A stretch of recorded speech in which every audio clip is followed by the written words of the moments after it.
You won't believe what black soldiers accomplished in Germany in 1945, but the real story is even more powerful and far stranger than the headline suggests. May 1945. A market square that had once been bright with commerce now lay half swallowed by rubble. The church tower still stood like a wounded sentinel. Pigeons circled the broken steeple. A wind lifted dust and paper, carrying the sour metallic tang of months without coal. For weeks the town had seen uniforms of many colors: brown, gray, the shabby blue of conscripts. But this morning another sight arrived: long columns of olive-drab trucks, engines choking on the ruin-strewn roads.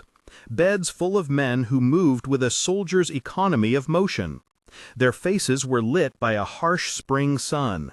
Their boots left fresh prints in the dust. From the square, people watched from doorways and half-collapsed awnings. Children peered with the insolence of those who have already learned to keep their mouths shut by day. Women wrapped shawls tightly and squinted, trying to see beneath helmets and wings of caps. Many of those watching had been fed a relentless diet of a single message for years: that certain humans were less than, that the world could be sorted by blood or color. Wall posters and school lessons had painted caricatures so often that reality had been replaced by an idea of enemies. Then these men stepped down from the trucks, disciplined, courteous under orders, chatting quietly among themselves. Their skin tones were unlike anything many of the villagers had seen in person. They were African American soldiers, soldiers whose existence ran counter to the racial myth-making that had saturated the country for a decade.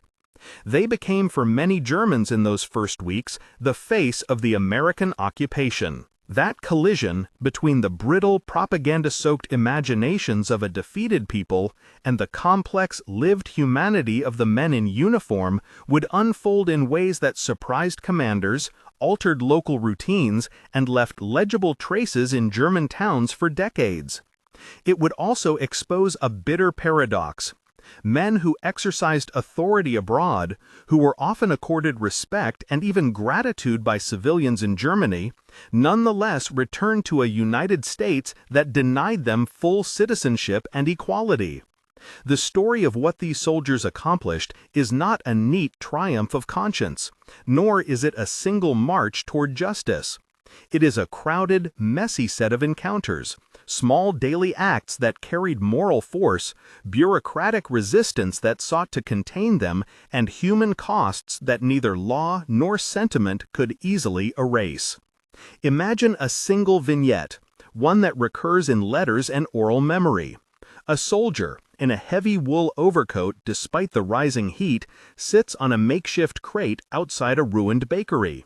A little girl, chalk smudged on her knees, approaches, hand outstretched.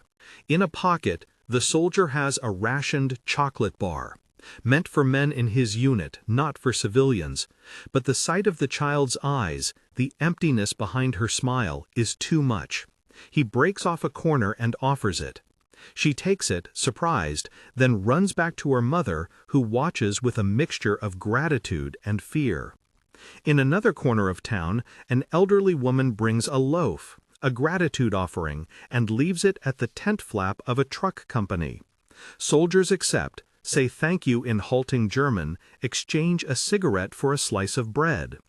These are small acts, but they register as truth in a place where propaganda had attempted to harden people into caricatures.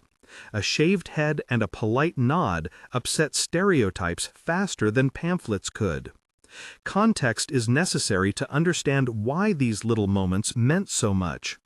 Germany, in spring 1945, was a country unmoored. Cities lay in ruins, supply lines were fractured, and citizens were hungry and exhausted. At the same time, the ideological scaffolding of Nazi racism had been hammered into public life for years, painted on walls, sung in songs, taught in schools. That doctrine had attempted to make racial hierarchy seem natural and eternal. Into that poisoned garden came American soldiers, and among them African American men who, by virtue of uniform and authority, presented a counter-image, competent, professional, and, in many cases, kind.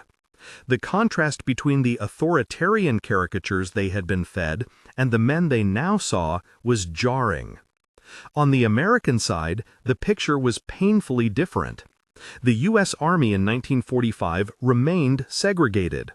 Many African American soldiers served in support roles: engineers repairing roads and bridges, truck companies hauling fuel and supplies, supply depots and maintenance units keeping the American war machine moving. A contingent of African American military police also served. Their presence complicated the landscape of occupation because policing, by its nature, carried authority and the ability to discipline. Wherever African American soldiers were stationed, they performed an array of essential tasks that kept both military operations and civilian recovery alive.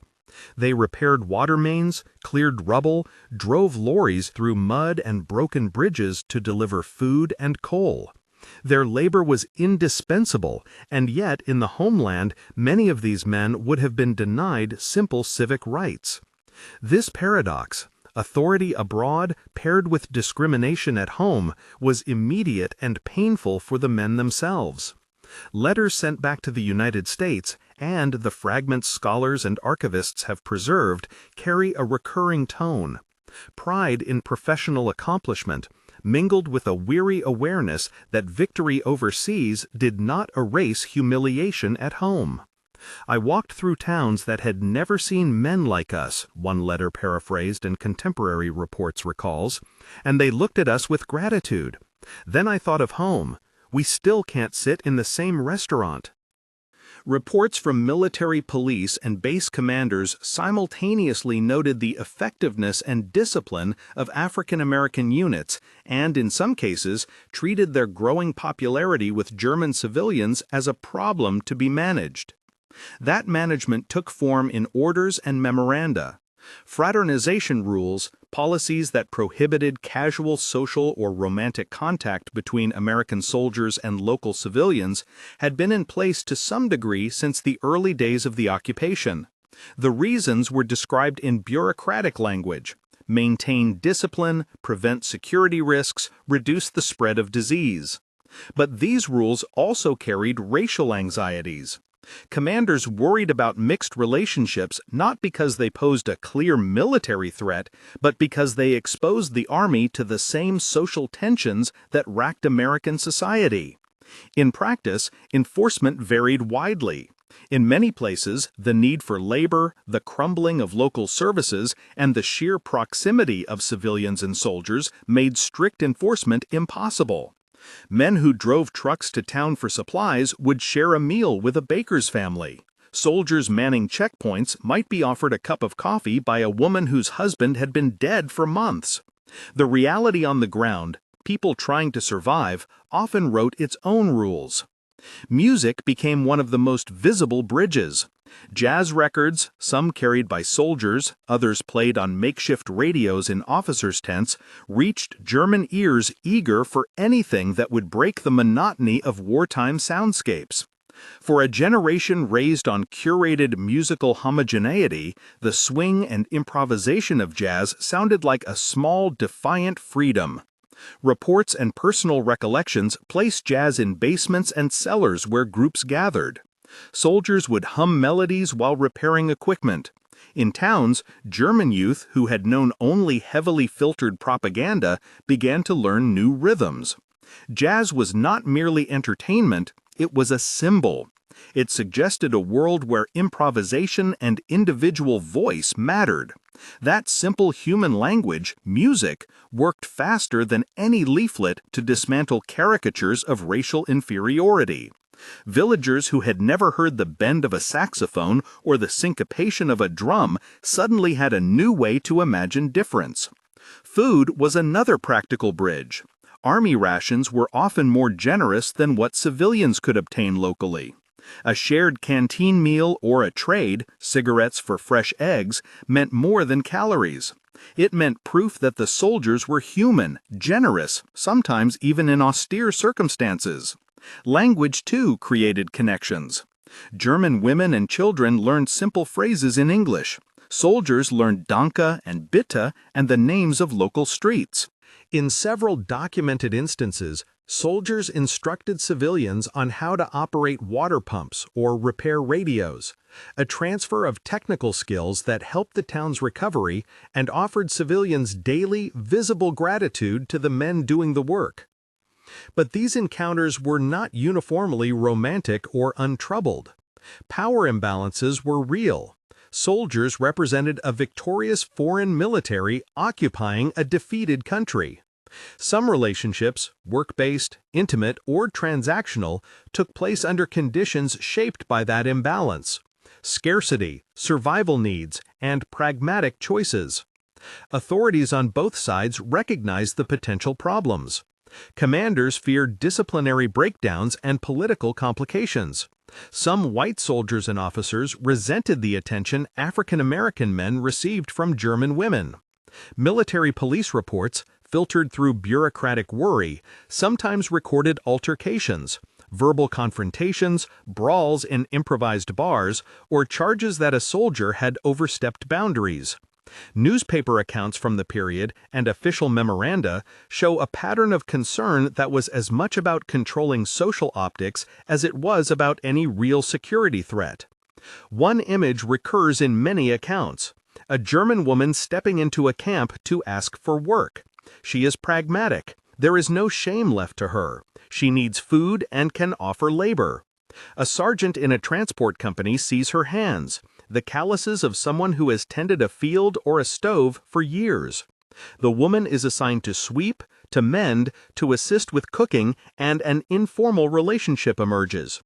These are not always love stories. They are often transactions born of necessity. Yet the intimacy that grows, whether a stolen conversation or a shared cigarette, begins to erode the rigid lines the regimes on both sides tried to draw between people. By June 1945, practicalities forced a softening of some fraternization restrictions in many areas. The raw urgency of supplying and stabilizing a shattered population made it impossible to treat civilians as abstract objects. Labor was needed. Local cooperation was indispensable. Commanders issued caveats. Fraternization was still discouraged, but enforcement would be selective. In the field, that translated into uneven application. In some towns, civilians and soldiers mingled openly. In others, military police patrolled more strictly. Reports from bases show that commanders debated the consequences of strict enforcement. Would it breed resentment among civilians, or would lax policies undermine discipline? There was no easy answer. The situation on the ground, how hungry the people were, how effective the local governance had become, determined how liberal or rigid the rules would be. Amid this tug-of-war of policy and necessity, everyday gestures persisted. A soldier teaching a boy to tighten a truck lug nut, an elderly couple offering a blanket in exchange for help clearing their roof, a group of men gathering in a cellar to listen to a cracked record player scratch out a jazz standard. One officer's memo, paraphrased in later analyses, captured the ambivalence of the moment. Our men are professional and perform their duties admirably, but civilian interactions require guidance. The memo's tone was simultaneously admiring and wary. It suggested the Army saw both the human value in these contacts and the potential for them to complicate the occupation. Tensions within the American forces themselves multiplied the stakes. Some white soldiers saw African American men receiving the esteem of civilians and reacted with hostility. Instances of harassment, exclusion from certain facilities, or preferential punishment are present in military records from the period. In numerous documented cases, disciplinary measures were applied unevenly. Black soldiers sometimes faced harsher penalties for infractions than white soldiers who committed similar offenses. Military police reports included references to fights and disturbances near canteens and recreational centers.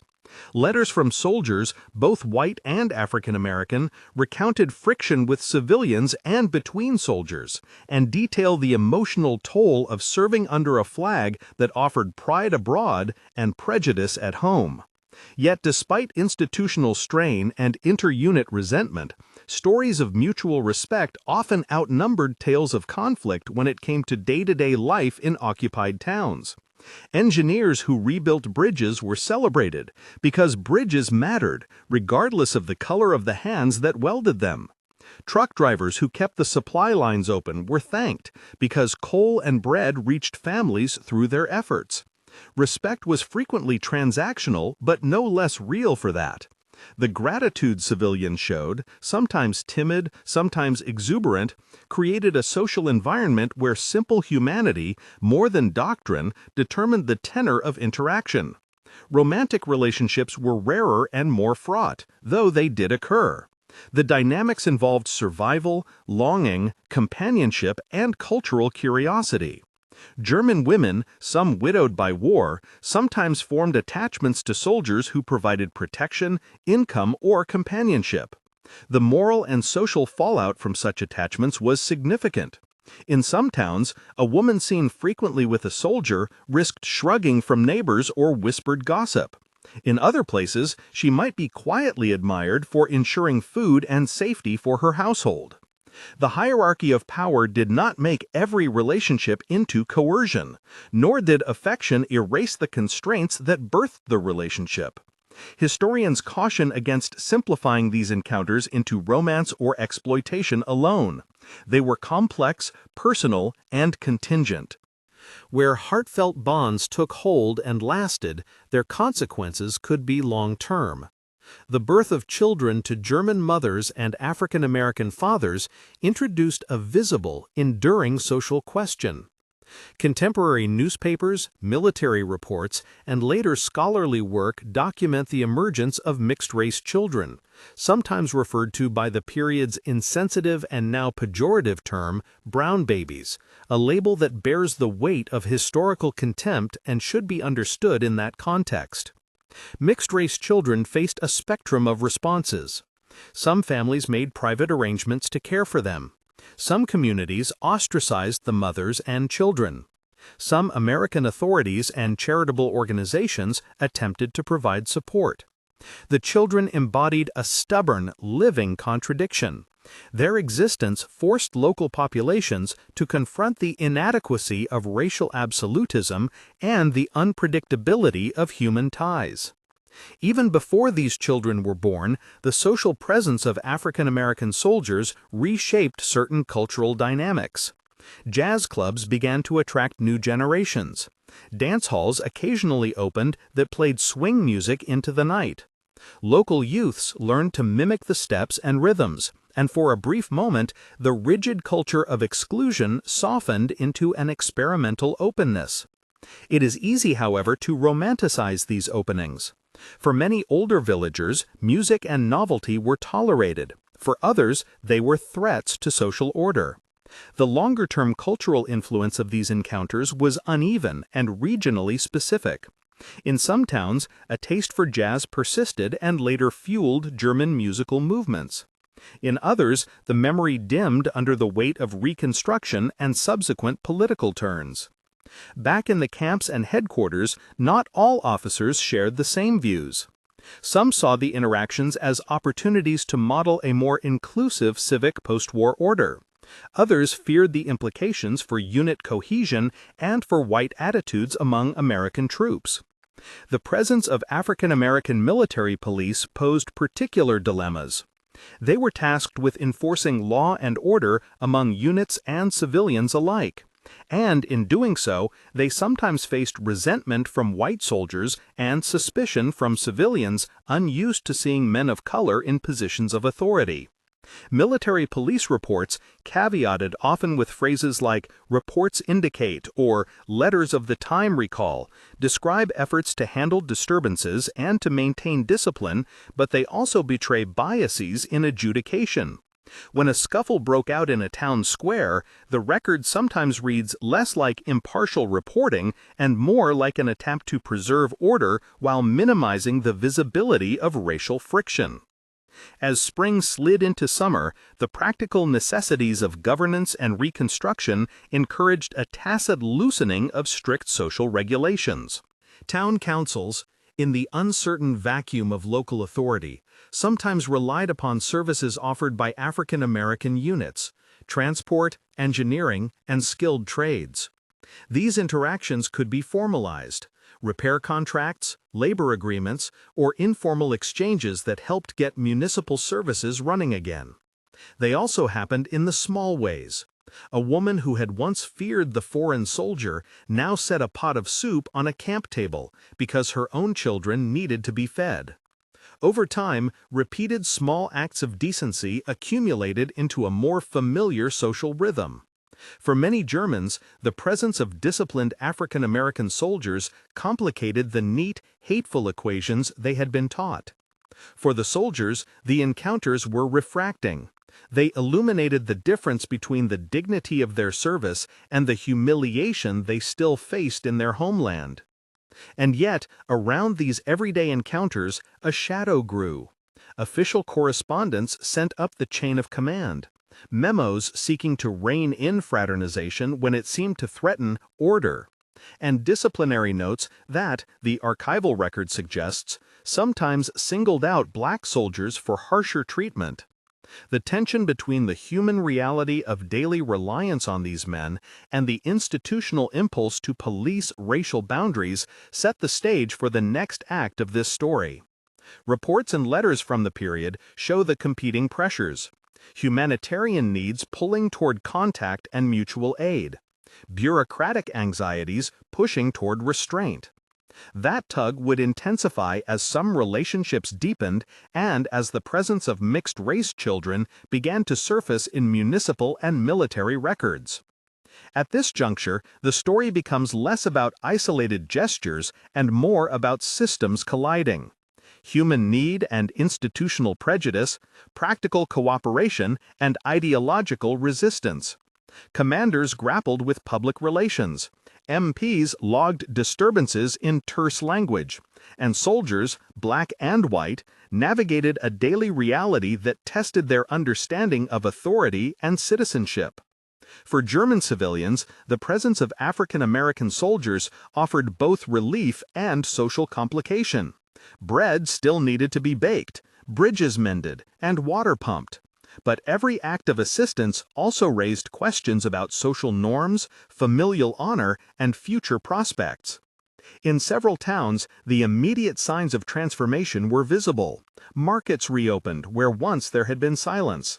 A local choir began practicing in a half-repaired hall. A repair shop advertised services with a simple hand-painted sign that read, "Open." The men who had helped make that possible, African American engineers, truck drivers, maintenance crews, left an imprint that was practical and cultural. Young Germans who learned a few English phrases, who danced to a jazz tune, or who watched a crew weld a bridge, opened their imaginations in ways that would ripple outward in subtle, unpredictable ways. Yet for the soldiers riding home, the contrast remained sharp and bitter.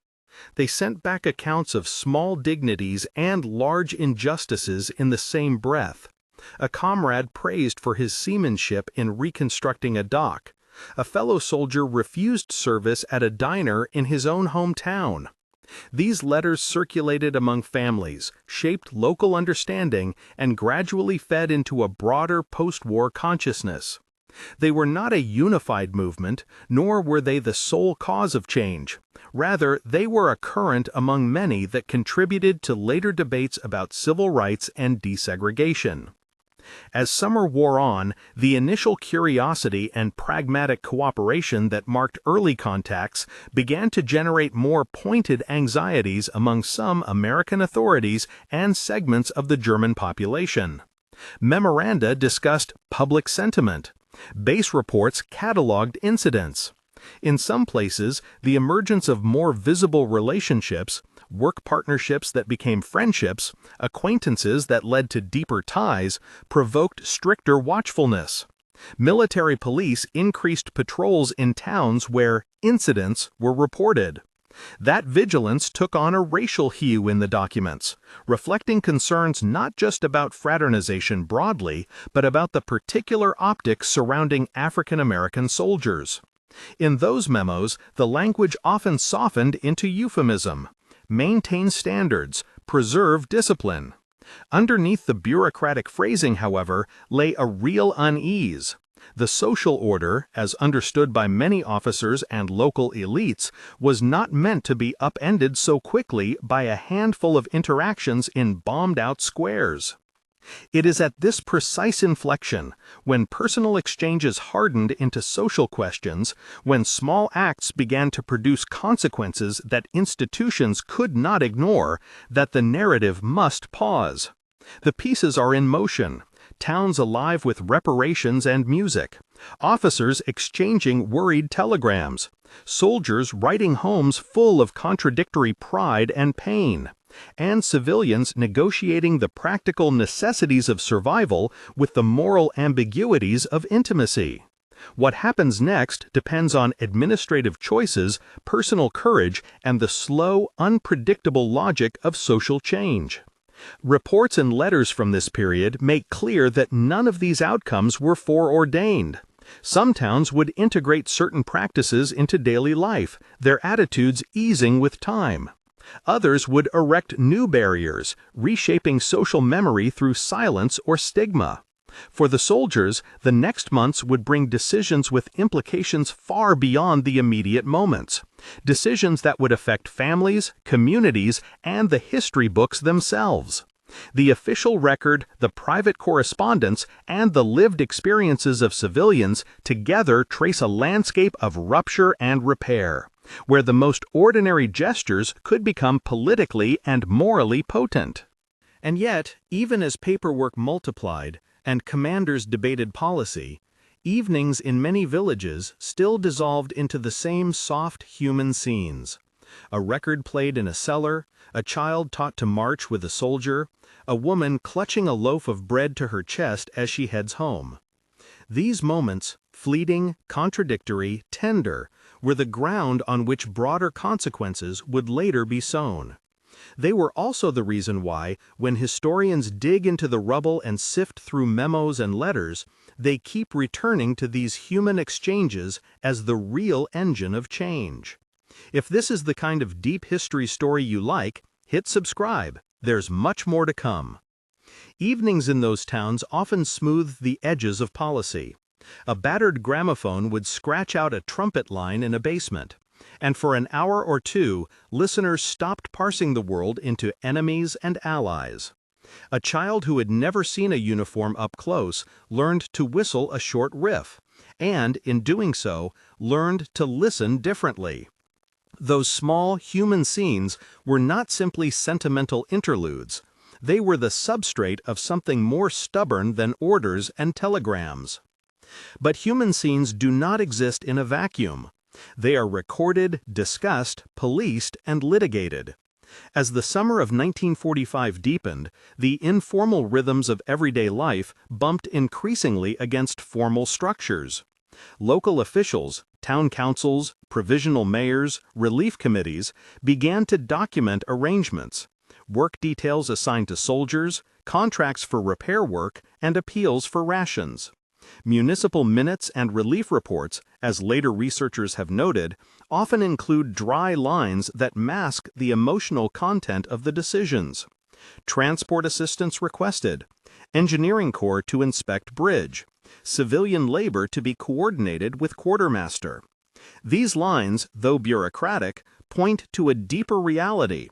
A mutual dependency had emerged between occupying forces and a population desperate for stability.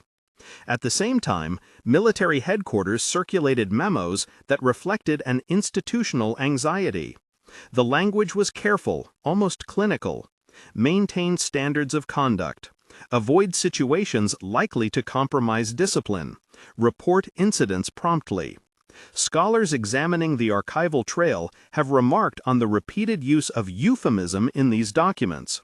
Where a local mayor might write plainly about mothers expecting to work in camps to feed their children, a base commander would couch similar observations under concerns for order and public sentiment. The differing vocabularies reveal the split between what officials could acknowledge publicly and what they observed privately. That contact between soldiers and civilians was at once inevitable and politically charged. The charge of that political intensity was not abstract. It took shape in concrete incidents that filtered through the military's administrative apparatus. Reports of quarrels outside canteens, notes about a soldier absent without leave after visiting a town, complaints lodged by homeowners upset at the sight of a foreign man on their stoop. Military police logs show entries that read like the daybooks of an unsettled society. Disturbance reported at rear entrance to barracks. Assault complaint, investigation pending. The logs do not always tell the whole story. Often, the aftermath, quiet apologies, repaired fences, whispered explanations at kitchen tables, escaped paperwork. Even so, the facts the paperwork does capture convey a pattern. Contact produced friction, and friction invited supervision. Where friction hardened into lasting social consequences, it often did so around the emergence of children who physically embodied the contact. Births to German mothers and African American fathers began to be noticed in municipal registers, relief agency files, and occasionally in local newspapers. Contemporary headlines and reports use terms now recognized as pejorative. Historians urge caution when quoting that language.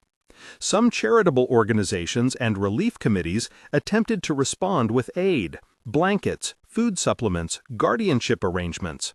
But their records also reveal ambivalence. Aid sometimes came with strings or moral judgments. Assistance conditional on proper documentation, reads one file notation. Another notes the difficulty of tracing fathers' identities when soldiers were transient or when records were incomplete. The children, visible and unmistakable, forced communities to confront a question they had been trained to avoid. What happens when a rigid racial narrative collides with undeniable human consequence? Attitudes toward these children varied widely. In some households, mothers kept the child and the larger family sheltered them. Neighbors looked away or quietly offered support. In other places, shame and ostracism could shadow a mother and her child for years. Institutional responses varied likewise. Some local authorities tried to keep births from becoming public scandals, quietly arranging foster placements or sending children to relatives in nearby towns. In rare instances, community groups set up informal committees to assist mothers, recognizing the practical demands of food, shelter, and child care. Military authorities occasionally recorded births in base logs, other times they did not. The archival record, fragmented as it is, offers more glimpses than answers.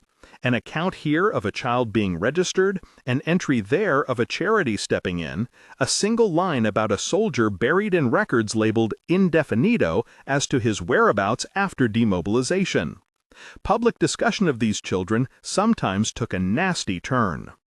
Newspapers, relief reports, and whispered conversations used language that carried the weight of layers of prejudice cultivated by decades of segregated politics and by the recent years of Nazi propaganda. Where newspapers did publish, the tone ranged from sympathetic reportage to moralizing scorn.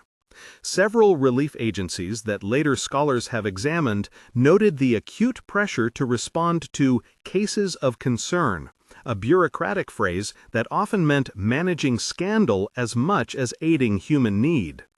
At the same time, some German families, especially those who had worked alongside soldiers or whose livelihoods depended on them, adopted an attitude of pragmatic acceptance.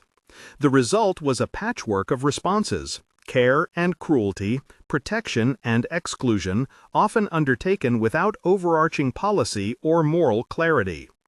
The men involved, African American soldiers, faced their own set of dilemmas. For some, relationships with German women were warm and affectionate. For others, they were pragmatic.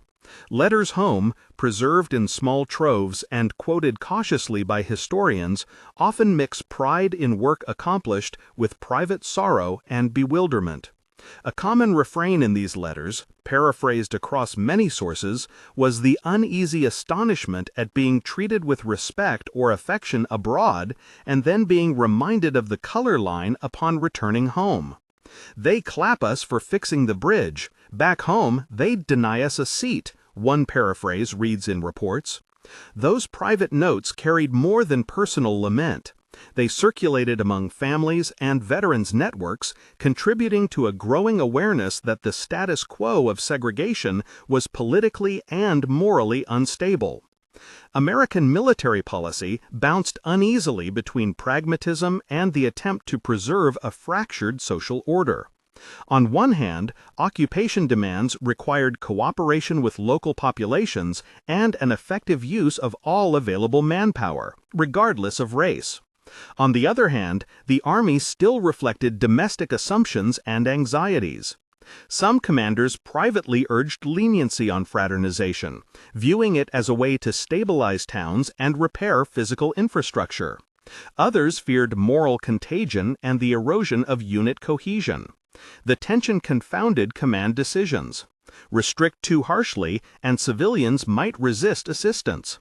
Allow too much, and the morale of some troops, particularly white servicemen, might be undermined. These debates were not merely theoretical. Orders circulated, sometimes inconsistent and sometimes contradictory, prescribing the handling of social intercourse between soldiers and civilians. In some cases, enforcement fell to local military police detachments who were charged with maintaining order but were themselves embedded in a racialized military culture. Records reviewed by scholars indicate patterns. In many documented instances, when discipline was dispensed, black soldiers received harsher treatment for similar offenses. Charges that might merit a reprimand for a white soldier could translate into confinement or courts-martial for a black man. The pattern did not go unnoticed. Letters to family members, notes in chaplains' logs, and later veteran recollections all lament the disparity. Those letters and logs, fragmentary as they are, served as small evidentiary threads pointing to systemic inequities that persisted even as African American troops demonstrated professionalism and, in many locales, secured civilian goodwill. Not all episodes of tension ended in punishment.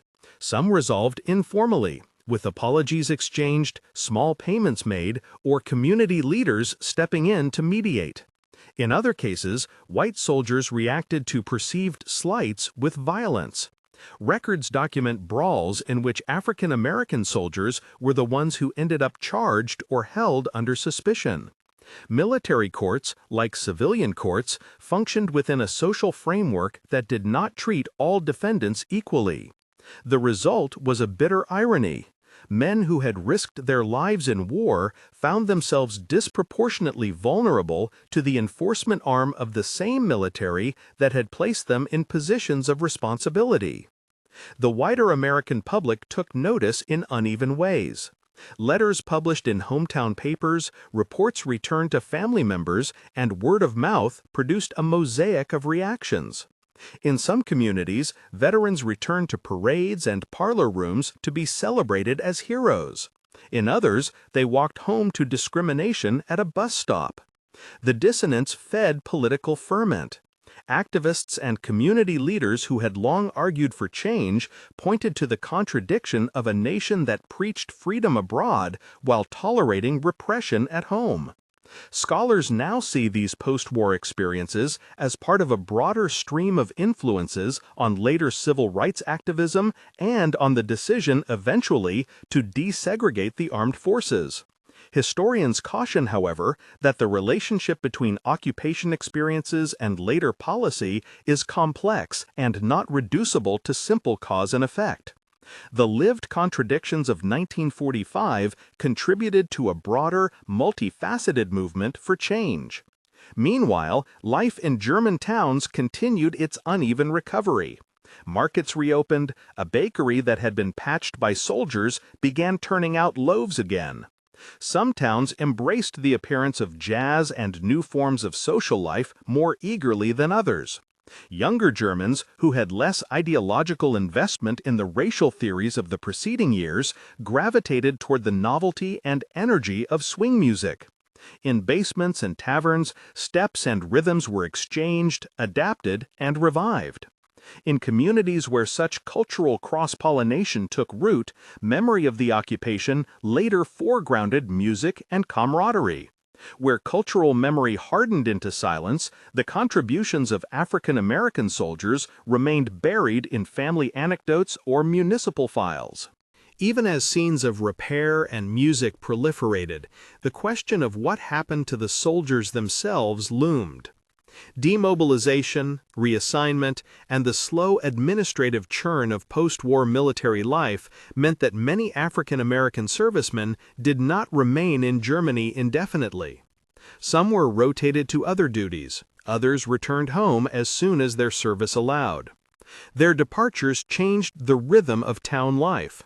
Women who had relied on day labor from base kitchens or whose children had befriended soldiers found themselves suddenly cut off.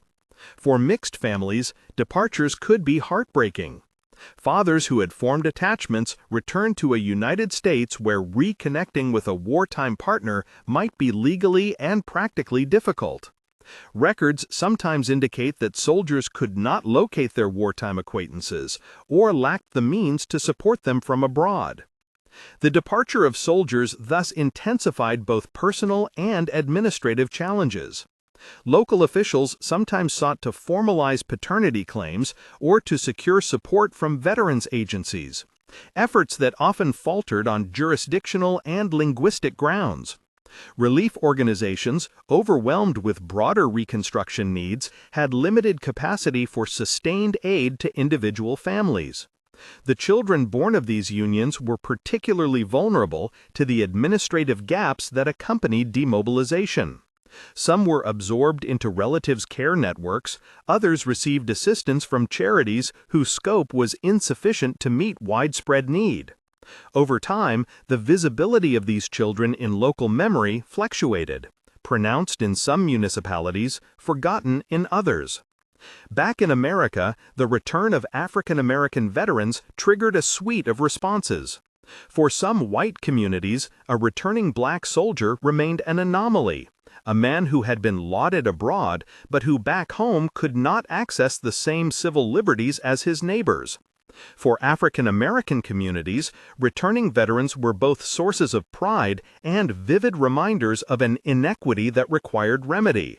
Veterans' experiences abroad, professional accomplishment coupled with social indignity upon return, entered the rhetoric of civil rights advocates and shaped public debate.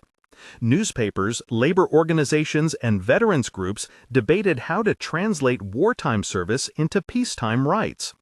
Many historians emphasize that the occupation experiences did not, on their own, produce policy change. Rather, they fed into and amplified pre-existing currents that would coalesce in the coming decades. Institutionally, pressure inside the military grew as well. Reports of unequal treatment, combined with wartime necessities and shifting political calculations, contributed to internal debates about the future of segregation within the armed forces. Some officers argued that segregated units impeded efficiency. Others insisted on maintaining separation. The evidence of African American soldiers' competence and the friction their unequal treatment generated in occupied territories provided practical arguments in favor of change. Still, the path from evidence to policy was neither simple nor immediate.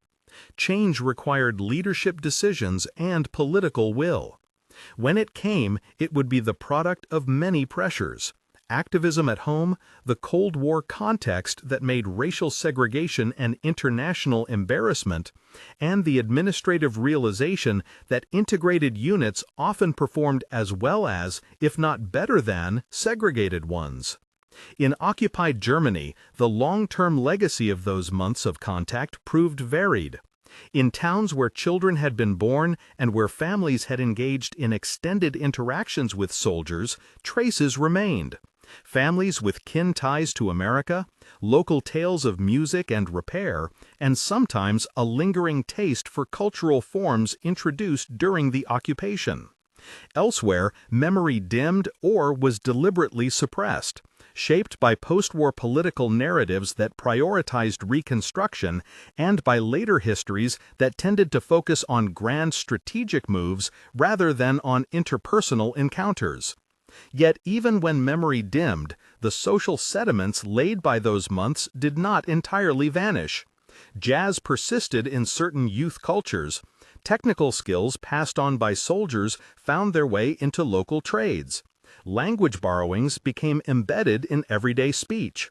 These are subtle, cumulative influences, hard to attribute to a single cause, yet unmistakably part of a long arc of cultural exchange. The human afterlives of those interactions deserve special attention.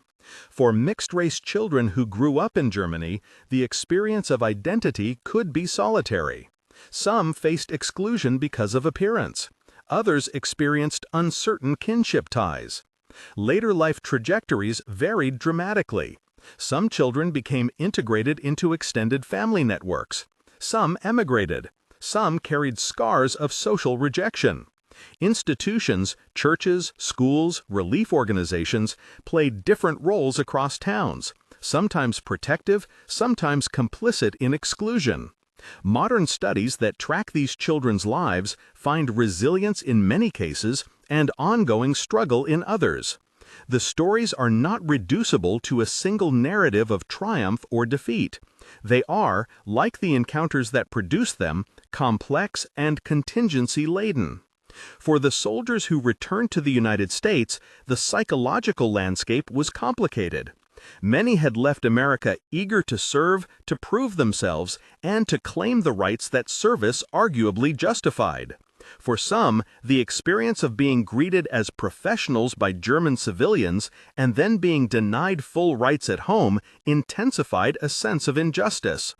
Veterans associations, black newspapers, and community organizations took up these contradictions, using them to press for civil rights.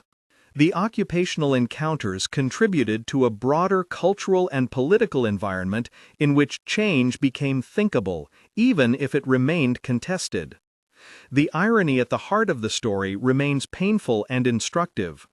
Military power placed African American men in positions that allowed them to be seen differently. Their competence and dignity undermined the logic of the former regime's propaganda. Yet, at the same time, the very institution that projected that power abroad, an institution shaped by the social mores of 1940s America, left those men vulnerable to unequal enforcement and discrimination. The image of a soldier handing a child a sliver of chocolate captures this complexity.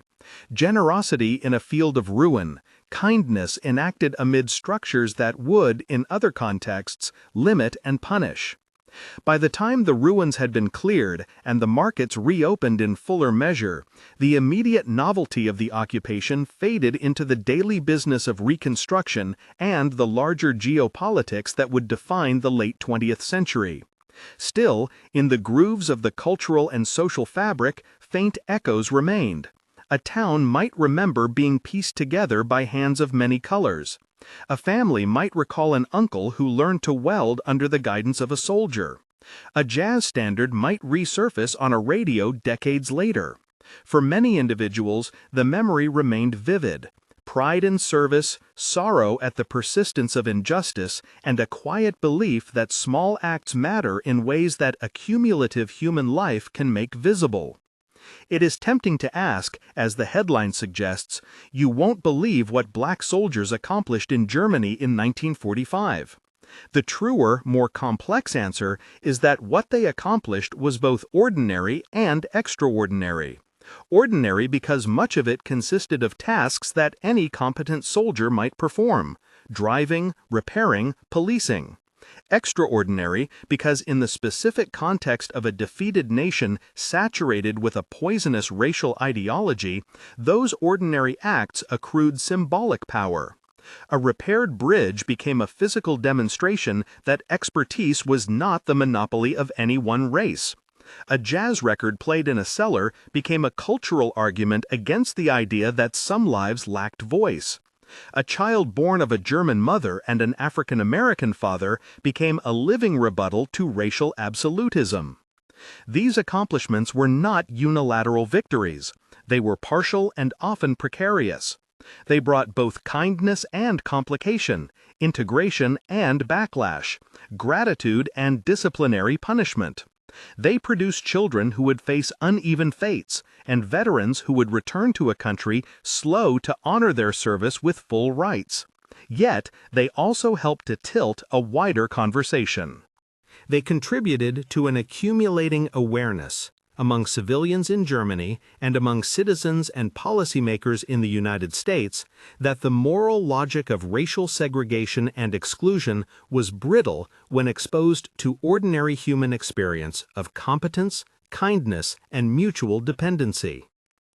In the end, the story folds back into the image that opened it: a market square, rubble, a soldier breaking a chocolate bar for a child. The visual is deceptively simple. What lies beneath is a tangled weave of personal courage, institutional inertia, cultural exchange, and the slow churn of social memory. The men who came in olive-drab trucks achieved things that were rarely dramatic in the cinematic sense, but immensely consequential in moral and cultural terms. They made possible moments of nourishment, literal and figurative, that complicated narratives of racial hierarchy and seeded small resistances to social amnesia. History does not always hand us tidy answers. Sometimes it gives us fragments, an officer's memo, a child's recollection, a repair ledger, and asks us to assemble them without overstating what any single piece proves. In the fragments of German municipal files, military reports, and personal letters from 1945, we find evidence that ordinary acts of service and contact carried consequences beyond immediate practicality. They contributed in multiple local and scattered ways to an evolving reflection on the meaning of authority, belonging, and human dignity. If the title promised a startling reveal, the reality is more subtle but no less striking. In cities and villages across occupied Germany, African American soldiers, through work, music, conversation, and sometimes intimacy, helped reshape daily life and left marks that survived the rubble. They did so against a background of policy ambivalence, unequal enforcement, and social prejudice. The mark they left was neither absolute nor uniform. It was partial, sometimes contested, and often fragile. Yet it mattered. That is the story worth keeping. A reminder that small acts in hard places can become parts of a longer moral argument. A repaired bridge, a jazz riff in a cellar, a child held by a mother. These are not grand political proclamations, but they are the human evidence that counters the worst of doctrinal hate. They are, in their modesty, accomplishments of a kind that deserve to be remembered.